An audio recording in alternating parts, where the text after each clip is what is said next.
अच्छा, जब हम कंस्ट्रक्शन की दुनिया में खतरों के बारे में सोचते हैं तो दिमाग में क्या आता है? शायद ऊंची ऊंची इमारतें, बड़ी बड़ी मशीनें, है ना? हाँ बिल्कुल, आसमान छूती क्रेनें। लेकिन क्या हो अगर मैं कहूँ कि सबसे घातक दुर्घटनाओं में से एक वो सिर्फ जमीन में खोदा गया एक गड्ढा है, एक खाई जो देखने में बिल्कुल साधारण लगती है। आज हमारे हाथ एक बहुत ही दिलचस्प दस्तावेज लगा है। ये कोई आम रिपोर्ट नहीं, बल्कि फायर प्रोटेक्शन सिस्टम की पाइपलाइन बिछाने के लिए जो खुदाई होती है, उस पर एक पूरा सेफ्टी ट्रेनिंग प्रोग्राम है। मतलब आग बुझाने वाले सिस्टम को लगाने के लिए भी कितनी गहराई से प्लानिंग करनी पड़ती है। आज हम इसी की गहराई में उतरने वाले हैं। हाँ बिल्कुल, और देखिए ये सिर्फ गड्ढा खोदना नहीं है, ये तो इंजीनियरिंग, फिजिक्स और सबसे बढ़कर इंसानी जान की सुरक्षा का एक मिलाजुला खेल है। सही बात है। इसमें ओशा यानी अमेरिका की occupational safety and health administration और NFPA यानी नेशनल फायर प्रोटेक्शन एसोसिएशन, इन सब के नियम लगते हैं। और हमारा मकसद सिर्फ नियम जानना नहीं है, बल्कि ये समझना है कि इन नियमों के पीछे की वजह क्या है, इसका क्यों क्या है। चलिए तो फिर इसे परत दर परत खोलते हैं। जब हम फायर पाइप के लिए मान लीजिए 4 से 12 फीट गहरी खाई खोदने की बात करते हैं, तो सबसे पहला और सबसे बड़ा डर क्या है? इन पेपर्स में सबसे ऊपर मोटे अक्षरों में एक ही खतरा लिखा है, केविन। केविन यानी खाई का ढहना। और इसे बिल्कुल हल्के में नहीं लिया जा सकता। एक घन गज मिट्टी का वजन, आप सोचिए, एक छोटी कार के बराबर हो सकता है। एक कार के बराबर? हाँ, अब सोचिए अगर 5-6 फीट गहरी खाई की दीवार गिरती है तो ये कोई रेत में दबने जैसा नहीं है। नहीं, ये ऐसा है जैसे आपके ऊपर एक साथ कई कारें आकर गिर गई हों। बचने का मौका वो लगभग शून्य होता है। इसीलिए खाई से जुड़ी मौतों का ये सबसे बड़ा कारण है। और फायर पाइप की खाइयां तो अक्सर संकरी होती हैं। भागने की जगह भी नहीं होती। बिल्कुल, ये एक तरह का वर्टिकल ट्रैप है। लेकिन मिट्टी का ढहना तो वो तो एक ही खतरा हुआ। इस गाइडलाइन में एक और बड़े जोखिम का जिक्र है, स्ट्राइकिंग अंडरग्राउंड यूटिलिटीज। हाँ, इसका मतलब है जमीन के नीचे जो पहले से लाइनें बिछी हैं, उनसे टकरा जाना। हाँ, और ये किसी बुरे सपने से कम नहीं है। खासकर शहरी इलाकों में जमीन के नीचे एक तरह का अदृश्य जाल बिछा होता है। जैसे गैस लाइनें, बिजली के केबल। गैस लाइनें, हाई वोल्टेज बिजली के केबल, पानी की मेन लाइनें, सीवर लाइनें और आजकल तो फाइबर ऑप्टिक केबल भी। अब आप अंदाजा लगाइए, खुदाई करते हुए एक्सकवेटर का बकेट अगर गैस लाइन से टकरा जाए ओह, तो एक जबरदस्त धमाका हो सकता है। एक छोटी सी चिंगारी भी काफी है। और अगर बिजली की लाइन से टकरा गए तो सीधा करंट लगने का खतरा। और विडंबना तो देखिए, आप आग से बचाने के लिए सिस्टम लगा रहे हैं और गलती से पानी की मेन लाइन ही तोड़ दी। बिल्कुल। या किसी मौजूदा फायर सिस्टम की लाइन ही बंद कर दी, या फिर किसी अस्पताल की फाइबर ऑप्टिक केबल काट दी। मतलब खतरा सिर्फ जान का नहीं है, ये पूरे समुदाय के लिए एक लॉजिस्टिकल और आर्थिक तबाही बन सकता है। ये तो वाकई एक बहुत बड़ा जाल है। इन पेपर्स में 2 और खतरों का जिक्र है जो मुझे थोड़े हैरान करने वाले लगे, हैजार्डस एटमॉस्फेयर्स और वाटर एक्यूमुलेशन। क्या एक खुली खाई में भी किसी का दम घुट सकता है? सुनने में अजीब लगता है ना, लेकिन यह हकीकत है। खाई एक तरह से एक बंद जगह जैसी है जहां हवा का बहाव ठीक से नहीं होता। अच्छा। अब मान लीजिए खुदाई के दौरान कोई पुरानी अनमैप्ड गैस लाइन हल्की सी भी लीक हो गई, या पास की सुअर लाइन से मीथेन जैसी गैस रिसने लगी, तो वो खाई में जमा हो जाती है। और ये गैसें ऑक्सीजन को हटा देती हैं। हाँ, ऑक्सीजन को हटा देती हैं।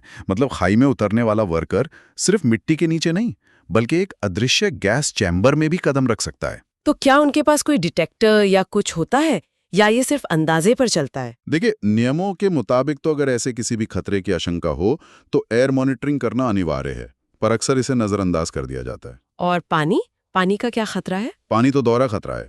पहला तो सीधा है डूबने का खतरा, लेकिन दूसरा खतरा ज्यादा खतरनाक है। पानी जो है वो मिट्टी का सबसे बड़ा दुश्मन है। कैसे? वो मिट्टी के कणों के बीच के बंधन को कमजोर कर देता है, उसे भारी और अस्थिर बना देता है। जरा सी बारिश के बाद जो खाई सूखी और मजबूत दिख रही थी, उसकी दीवारें दलदल की तरह ढह सकती हैं। ठीक है, तो खतरे तो बहुत है। मिट्टी का गिरना, जमीन के नीचे के जाल से टकराना, जहरीली गैसें और पानी। इन सब से बचने के लिए पहला कदम क्या है? या एक बड़ी सीधी सी बात लिखी है, कॉल बिफोर यू डिग। हाँ, खुदाई से पहले एक फोन करो। बस इतना ही? ये शायद पूरी प्रक्रिया का सबसे जरूरी और सबसे आसान कदम है। ये कंस्ट्रक्शन की दुनिया का सबसे सस्ता लाइफ इंश्योरेंस है।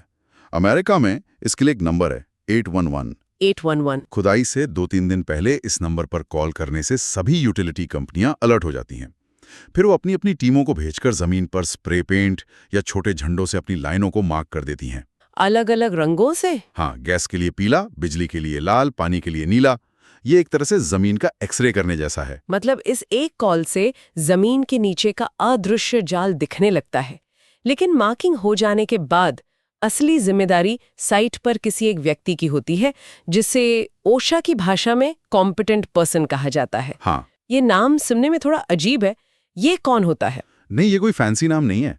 ये उस व्यक्ति से कहीं ज्यादा है जो सिर्फ मैनेजर हो। वो उस खाई का गार्डियन है। उसे ट्रेनिंग और तजुर्बे के आधार पर चुना जाता है। अच्छा। इस गाइडलाइन के हिसाब से वो खतरों को पहचानने में माहिर होता है।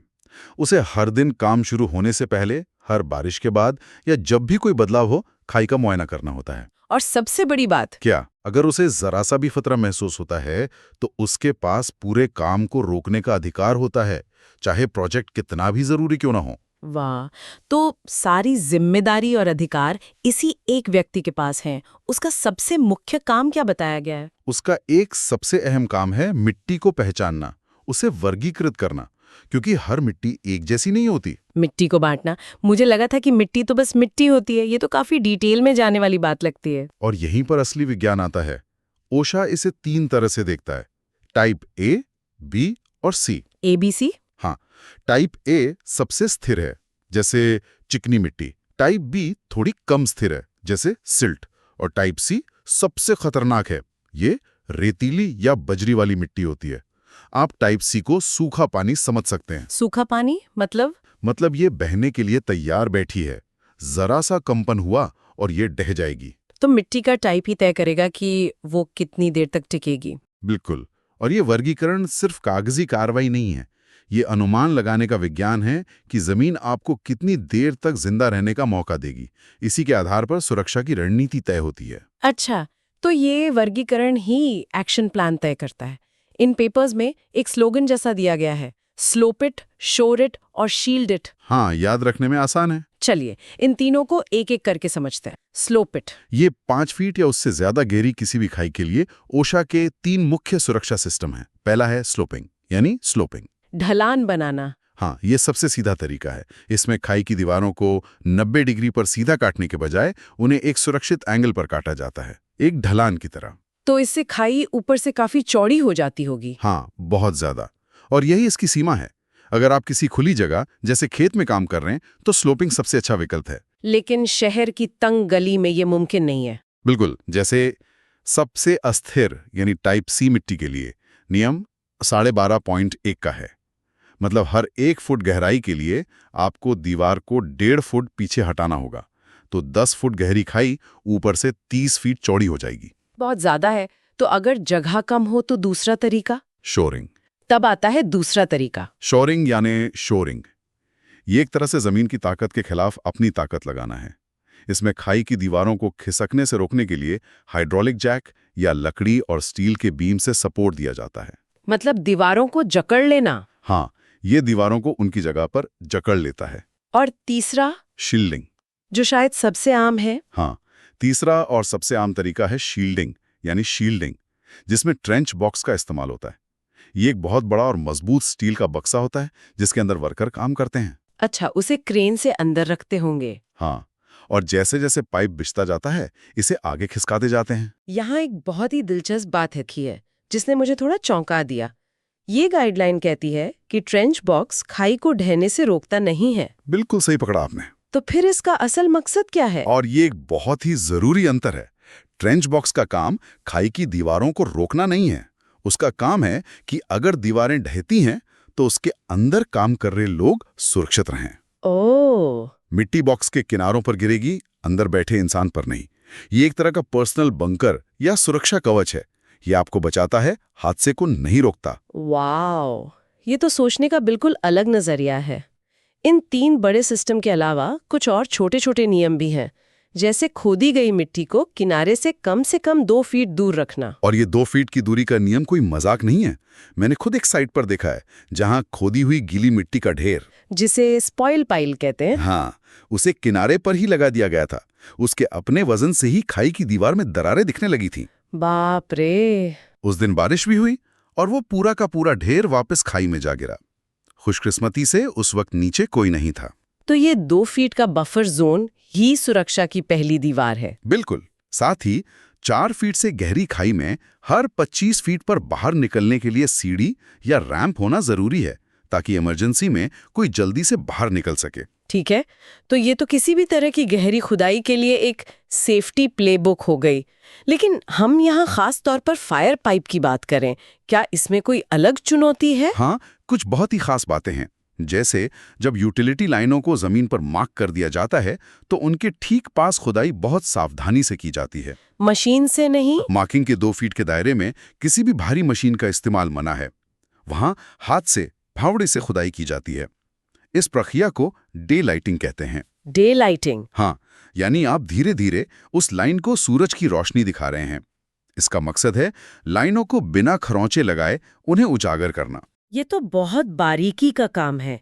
सोर्स में थ्रस्ट ब्लॉक्स और पाइप बेडिंग का भी जिक्र है। ये क्या चीजें हैं? ये पाइप की लंबी उम्र के लिए बहुत जरूरी हैं। पहले बेडिंग की बात करते हैं। पाइप को सीधे जमीन की पथरीली सतह पर नहीं रख सकते। क्यों? इससे पाइप पर खरोंच आ सकती है या उस पर असमान दबाव पड़ सकता है। इसलिए पाइप के नीचे रेत या छोटी बजरी की एक मुलायम, कॉम्पैक्ट की हुई परत बिछाई जाती है। ये पाइप के लिए गद्दे की तरह काम करती है। अच्छा, और ये थ्रस्ट ब्लॉक्स? थ्रस्ट का मतलब तो धक्का होता है। बिल्कुल सही। अब सोचिए, फायर पाइपलाइन में पानी का दबाव बहुत ज्यादा होता है, सैकड़ों psi। जब ये पानी किसी मोड़ या टी जंक्शन से गुजरता है तो ये जबरदस्त धक्का मारता है। जैसे फायर ब्रिगेड का होज हाथ से छूटने पर छटपटाता है। ठीक वैसे ही, अगर पाइप को मजबूती से ना पकड़ा जाए तो यह दबाव जोड़ों को अलग कर सकता है। इसी धक्के को रोकने के लिए हर मोड़, हर वाल्व और हर हाइड्रेंट के कनेक्शन पर कंक्रीट के बड़े बड़े ब्लॉक बनाए जाते हैं। तो ये ब्लॉक्स उस धक्के को सोख लेते हैं। हाँ, ये थ्रस्ट ब्लॉक्स उस धक्के की ताकत को आसपास की जमीन में फैला देते हैं।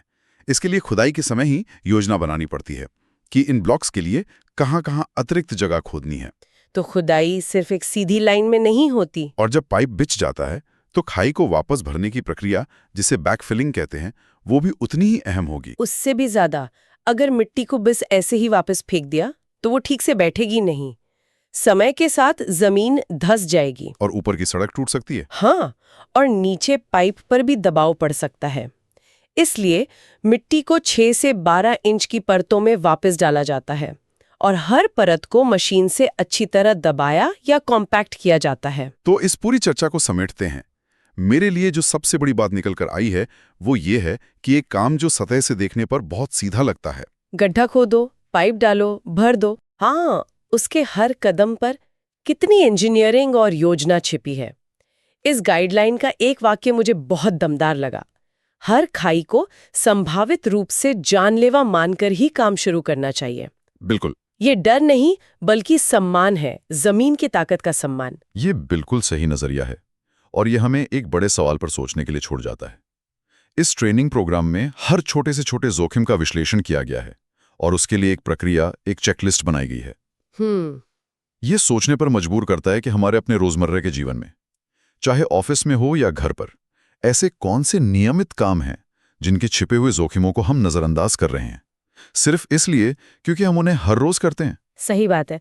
जैसे गाड़ी चलाते हुए फोन इस्तेमाल करना। बिल्कुल। क्या हमें भी अपने इन साधारण कामों के लिए ऐसी ही एक मानसिक सुरक्षा चेकलिस्ट की जरूरत नहीं है, ताकि हम परिचित खतरों के प्रति अंधे ना हो जाएं?